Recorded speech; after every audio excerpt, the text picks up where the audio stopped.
Following on from my video the other day on Nate Diaz and Conor McGregor UFC 202 that I was talking about, one of the comments somebody left me was, I can't believe you're promoting this UFC stuff.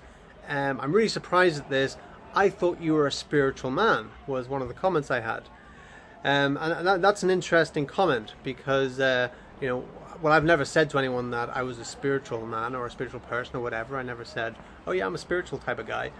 You know, I try and stay away from that label. Well, I do stay away from the label. I don't call myself spiritual. I don't really call things spiritual if I can use other words, because it's a whole misconception about what is and what isn't spiritual, right?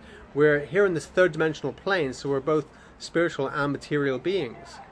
So if I'm not a spiritual person, then whoever's saying this to me, you know, if I'm talking about the Ultimate Fighting Championships, then I'm not a spiritual person.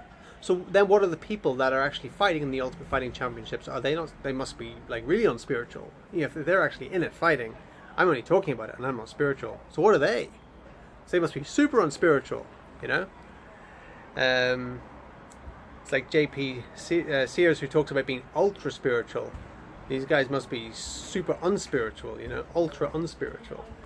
It's a bit ridiculous. These are guys that just follow, you know, have the guts and the courage to follow their dreams.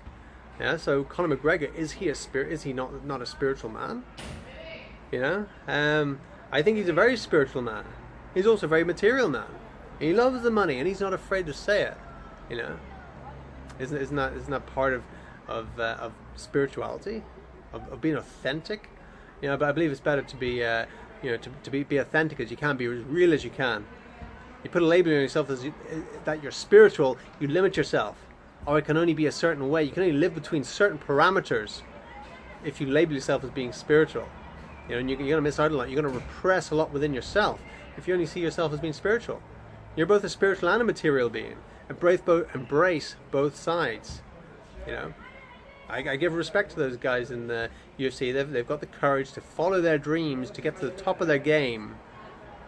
And that's an incredible journey that they're on. Yeah. So, you know, everybody has their own path in life, and I believe to be empowered, that's the most important thing. If you're not empowered, then what are you, right? What impact can you have? And anyone that gets to the top of their game in the UFC, they're incredibly empowered, and have the courage to break through their fears, right? So be careful when you start labeling something as being spiritual or not spiritual. You know, embrace both the spiritual and the material. That's the balanced way to be. Same as being positive and negative. One time I was working in a sales company, and they got the top sales guy over to from the UK to give us a training, and he was taking me to this town. And he said, "What's the town like?" He'd never been there before. I said, "Oh, it's a bit of a shithole." He's like, "What? That's not very spiritual of you.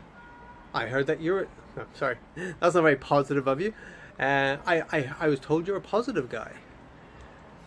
I said, well, I'm telling you the truth, so you're prepared when you get there. You're going to meet a lot of opposition in this town. Won't name the town, you know. I said, but you know, there's no point being airy-fairy about it. Go, yeah. Everyone's cool in that town. It's really positive, really nice. No, it's not. You know, then you'd be better prepared for it, rather than giving them a fairy tale. Yeah. So I'm not a positive guy. I'm not a spiritual guy. I'm a negative guy, and I'm a material guy, as much as I'm positive and as much as I'm spiritual. I see a balanced view of everything. So I don't know. What do you think? Leave us a comment below. Let us know what you think about that. And maybe I will talk about whatever you comment in the next video. Thanks for watching. And remember to subscribe, like the video, share the video. See you next time.